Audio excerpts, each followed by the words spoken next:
Hi, and welcome to a short guide to Solibri's interface. We're starting off with the File tab, where we have basic tools on your left-hand panel. In the middle, we have the recent models that you have opened in Solibri for quick access. In the Model tab, you have all of the models you have imported, as well as a visualization of them, other tools for classifying them, and more info about it. In the Checking tab is where you perform your quality control. So this is where your rules are going to be set. And after you run them, you will get a summary of results in these windows.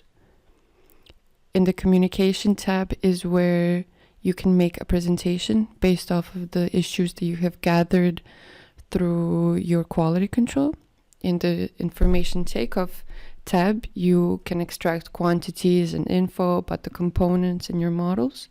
In these BCF Live connector, this is used for external softwares. In this plus, when you click it, you can make a new custom layout for your Solibri. So for example, I'm making one right now.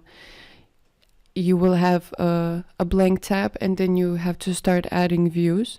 So I would like to add a 3D view and maybe an info view and a model tree view, but this is all depending on what suits your project. And then you can figure out how to place them and start using Solibri.